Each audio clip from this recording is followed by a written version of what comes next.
would you suggest that a late-term abortion is brutal? I'm not taking a view on this issue. I'm asking you the questions.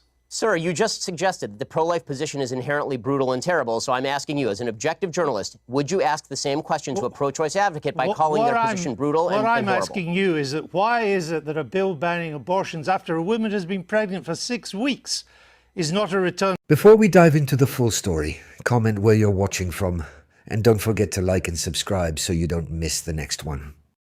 In all my years analyzing media and political debate, I've seen politicians get backed into corners, and I've seen commentators fumble their points. But watching a self-proclaimed fast-talking debate master get completely disassembled in a basic news interview, and then throw a full-blown, live-on-air temper tantrum is something else entirely. Today, we are taking a look at the infamous moment political commentator Ben Shapiro was absolutely dismantled by a veteran British journalist. Now, to be completely transparent, this clash happened a few years back. But whether you're watching from the States or anywhere else around the globe, this remains a masterclass in what happens when online talking points hit the brick wall of actual, relentless journalism. Let's break down how it all went south. Ben Shapiro, you're followed by millions of people online and on social media. You're one of the biggest names in American conservatism. What is it you think you're tapping into? Well, I think that there are a couple of things. One, there is actually a hunger for different ideas. The monolithic nature of the United States media is pretty evident in terms of its politics. People tend to agree on essentially the liberal point of view and increasingly a radical leftist point of view in the media. And obviously, I speak in response to that. At the same time, I try to provide an honest take on the issues of the day, and that means that I am not beholden to the Republican Party, for example. It means that I am going to speak out whenever I think that a principle is being violated, just no matter who is doing the violation. You worked for the right-wing Breitbart website, but you left over its support for Donald Trump. And I think you said you'd never vote for Mr. Trump. Why is that? Well, in 2015, 2016, the Breitbart made a hard turn in favor of one particular candidate, and that's their prerogative. Lots of publications have an editorial point of view, and Breitbart was one of those. The reason that I left Breitbart specifically was because of an incident in which a Breitbart reporter, a female reporter, was grabbed on the arm by Corey Lewandowski, then the campaign manager for President Trump, and was bruised on the arm, and then Corey Lewandowski proceeded to lie about it, and Breitbart proceeded to throw its own reporter under the bus, suggest that she was lying or making this up. And at that point, I determined that I could no longer work for a publication that wasn't even willing to stand up for its own reporters and instead would throw those reporters under the bus in favor of a candidate that it sought to back. Haven't you lost your battle for the Republican Party, though? Isn't the Republican Party now the party of Trump? No, I mean, I think that the Republican Party is always the party of whomever is the president, technically speaking. But in terms of who are the sort of the thought leaders inside the conservative movement, who are the people who are driving a lot of the discussion inside the conservative movement, I don't think that's correct at all. I think that most Republicans see President Trump as a vehicle for their policy preferences, but that doesn't necessarily mean that they agree with all of his personal foibles or the way that he behaves or the things that he says. And I think a lot of Republicans respond in anger to the media attacking President Trump mainly out of a reactionary and half-appropriate upset that the media seem to have a double standard when it comes to covering certain politicians. I'm interested that you think there's a thought movement inside the Republican Party. I mean, haven't the conservatives run out of ideas in America? All the new policies, the Medicare for all, $15 minimum wage, the Green New Deal, they're all coming from the left, and they're popular. Well, frankly, I'm confused by the idea that any of those are particularly new ideas. I mean, most of those ideas have been around since Franklin Delano Roosevelt at the very earliest, or at the very latest, rather. Some of them go all the way back to Woodrow Wilson. But the idea that new ideas are absent in the Republican Party is obviously untrue. We have a very strong debate that goes on inside sort of the conservative halls of intelligentsia about what is the appropriate action to take with regard to the medical system. Should global warming be considered a real threat, or should global warming be considered something that technology will solve? And if so, what are the best aspects of solving that? Now, there's a rich intellectual debate on the right about nationalism versus patriotism, for example, or populism versus free marketeerism. That debate is happening on the right to sort of suggest that the right in America is bereft of ideas, but the left is full of ideas. Number one, not all ideas are good ideas. I mean, AOC is pretty good evidence of that. I'm a big fan of some old ideas myself that I think are pretty good. But beyond that, I think that it is intellectual sneering of the highest order to suggest that only the left has new and decent ideas. Some of the ideas that are popular in your side of politics would seem to take us back to the Dark Ages, Georgia, new abortion laws, which you are much in favor of, that a woman who miscarries could get 30 years. A Georgian woman who travels to another state for an abortion procedure could get 10 years. These are extreme hard policies. Well, okay, a couple of things. One, I'm not sure. I mean, frankly, I don't know whether are you an objective journalist or are you an opinion journalist? I'm a journalist that asks questions. Okay, so you're a supposedly objective journalist calling policies with which you disagree barbaric and suggesting only one side of the political aisle has ideas. So I just want to point out that I wish you would at least be honest in your own biases. Mr. Shapiro, I know that broadcasting in America is now so polarized that on one program you only have the left and another one you just have the right. My job is to question those who have strong views and put an alternative to them. If you were an anti-abortion person, I would be putting pro-abortion questions to you. But you are really would you call the pro-choice position? So why don't you just answer my question, sir? I'm happy to answer your question. Please answer this one. Would you suggest that a late-term abortion is brutal? I'm not taking a view on this issue. I'm asking you the questions. Sir, you just suggested that the pro-life position is inherently brutal and terrible, so I'm asking you, as an objective journalist, would you ask the same question to a pro-choice advocate by calling their position brutal and horrible? What I'm asking you is that why is it that a bill banning abortions after a woman has been pregnant for 6 weeks is not a return to the Dark Ages? What's your answer? My answer is something called science. Human life exists at conception. It ought to be protected. Now, back to my question to you. You purport to be an objective journalist. BBC purports to be an objective down-the-middle network. It obviously is not. It never has been. And you, as a journalist, are proceeding to call one side of the political aisle ignorant, barbaric, and sending us back to the Dark Ages. Why don't you just say that you're on the left? Is this so hard for you? Why can't you just be honest? Mr. Seriously, Shapiro, it's a serious question. Mr. Shapiro, if you only knew how ridiculous that statement is, you wouldn't have said it. So let's move on. Would you vote for Mr. Trump? I think it's pretty evident from your own questions exactly what you are, sir. Would you vote for Mr. Trump in 2020? I'd certainly consider voting for Mr. Trump in 2020, just like I'd consider voting for anybody else in 2020. But didn't you once say that you'd never vote for him? I said that I wouldn't vote for him in 2016. And then I wrote a column for National Review explaining the conditions under which I might change my mind. You're a culture war warrior. Isn't he largely on your side? You wrote once it was unlikely he'd appoint conservative judges to the Supreme Court. He has. Right. So you were wrong. I like many of President Trump's policies, even if I still have serious reservations about his personality and character. Do you think there's a Democrat that could beat him in 2020? Sure, I think there are several Democrats who could beat him in 2020. Who would have the best chance? I think that Joe Biden is likeliest to beat him, considering that he has significant appeal in a lot of the Rust Belt, in places like Pennsylvania, Michigan, Wisconsin, the places that President Trump needs to win to retain the presidency. And Joe Biden also has a long history in politics, which means that the American people already have sort of a preconceived vision of him.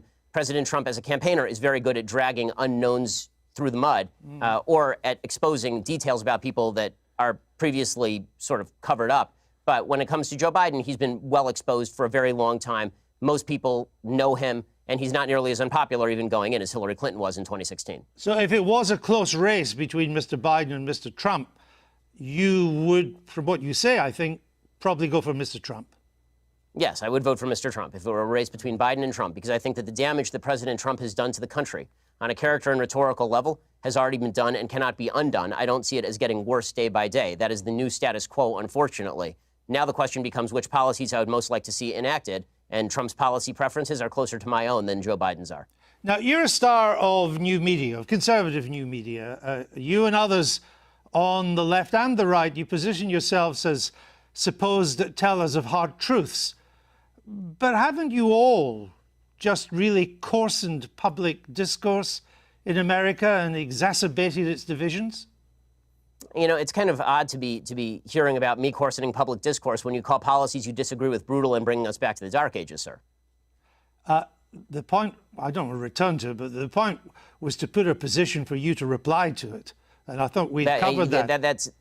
Well, I'll put some of the points too, because on your your videos, characterization of issues is part of the problem in the coarsening of public debate. Well, maybe it's also part of your problem too, because we have from your YouTube videos, Ben Shapiro destroys the abortion argument. Ben Shapiro destroys transgenderism and abortion. Is that not a kind of coarse public discourse? Well, are those videos labeled by me? I have no idea. But why are you picking out? Why are you? I have a question. Why are you picking out random YouTube videos put up by people who are not me? Are you and then attributing the titles to me? Are you unhappy with the way they've been described? I think that people can describe me however they please. It's a free country, and I'm all in favor of a public debate. If you watch the actual clips, they are generally civil conversations between me and somebody who disagrees with me. You say in your new book, you suggest that America's largest struggle at the moment is, quote, the struggle for our national soul. We are so angry at each other right now. And I think that's true. I've just returned from the United States. But aren't you part of the problem with the way you go about your discourse, not the solution? I think we can all do better in our discourse, but the fact that I've reached out to so many people across the aisle to have conversations with them is pretty evident. The fact that I was willing to walk from a publication that was paying me money over principle is pretty evident. The fact that I've called out President Trump, a member of a party of which I am a member, repeatedly when I think that he has done things that are immoral, I think is decent evidence that I'm looking at least for a civil conversation. Well, as you say in your book, you say that there's quite a key phrase, we are so angry at each other right now. But as I say, aren't you part of that anger? Aren't you encouraging that anger? For example, you described Mr. Obama's State of the Union address in 2012 as fascist mentality in action. Well, I think that if you want to argue with the characterization, then we can talk about what exactly his State of the Union address said.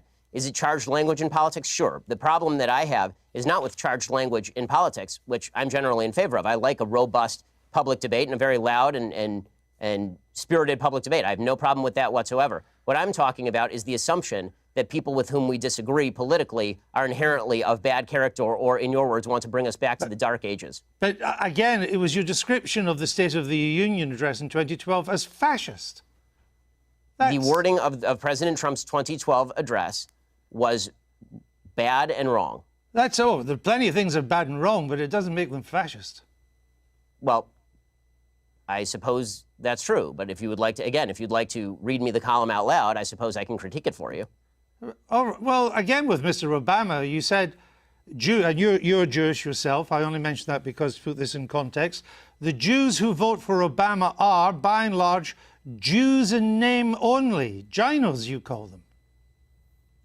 My statement was based on the fact that Jews in the United States, as an ethnic group, are largely irreligious, which is true by every single poll. Jews are the most irreligious group in the United States. As an Orthodox Jew who actually takes Judaism seriously, the point that I am making is that most Jews who are ethnically Jewish are not religiously Jewish in any context. No. The point you were making is that Jews who vote for Obama are Jews in name only. I said that, yes, that is correct, that Jews who voted for Barack Obama, a progenitor of the Iran deal, a person who was cracking down on religious liberty, a person who spent much of his career as president of the United States attempting to deprive Israel of the necessities to defend itself, that people, Jews who voted for President Obama, by and large, cared about Judaism far less than they did about other priorities. Did you say they should turn their badge in as a Jew?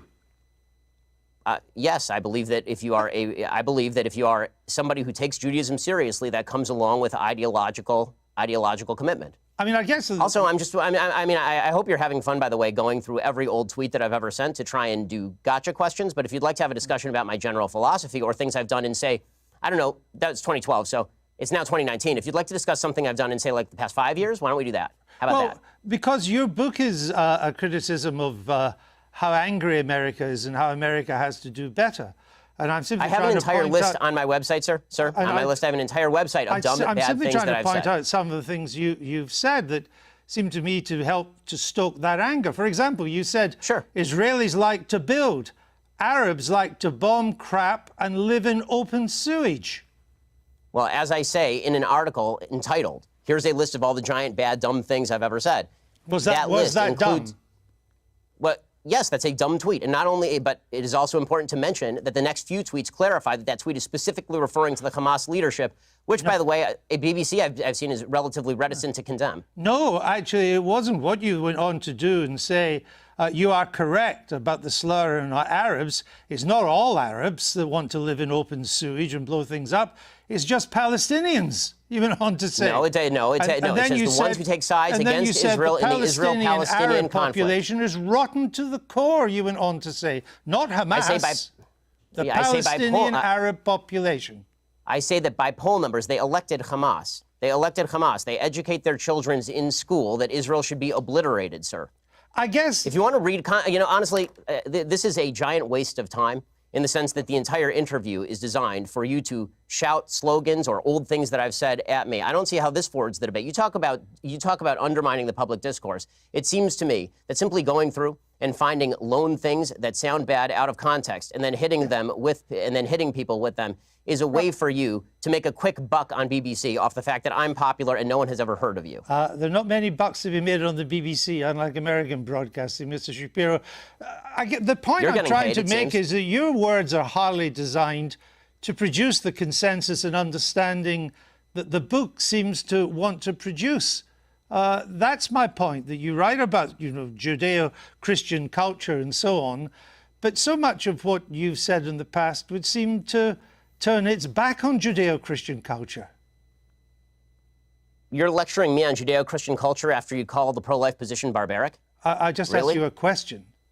And I asked you a question. You failed to answer a single one of mine. Frankly, I find this whole thing a waste of time. If you want to read the book and critique the book, why don't you read and critique the book? If you want to critique me, you can think whatever you want of me. Why don't you frankly, just try and I don't care. I don't frankly give a damn what you think of me since I've never heard of you. And I've never heard of you until I briefed myself for this. But that's not the issue. You have a new book out. Then why the hell are you interviewing me, sir? It's an interesting book. But my point is, your book claims that society... Well, it'd be nice if you would quote it from time to time. Your book is... Well, actually, I've done so several times, and I'm about to do so again, if you would let me just finish the question. Your book claims that society is turning its back on Judeo-Christian values. Yeah, what are those values? What are the values it's turning its back on? I'm not inclined to continue an interview with a person as badly motivated as you as an interviewer. So I think we're done here. I appreciate your time, sir. All right. Thank you so much. Thank you for your time and for showing that anger is not part of American political discourse. Now, Mr. Shapiro, we'll say goodbye. First off, quick apology for that brief technical glitch that popped up on the screen around the 6-minute mark. Thanks for bearing with me on that. Now, looking at the actual footage, the result speaks entirely for itself. For years, the narrative surrounding conservative media figures like Ben Shapiro has been built on the idea that they are unstoppable, fast-talking debate machines who effortlessly crush anyone in their path.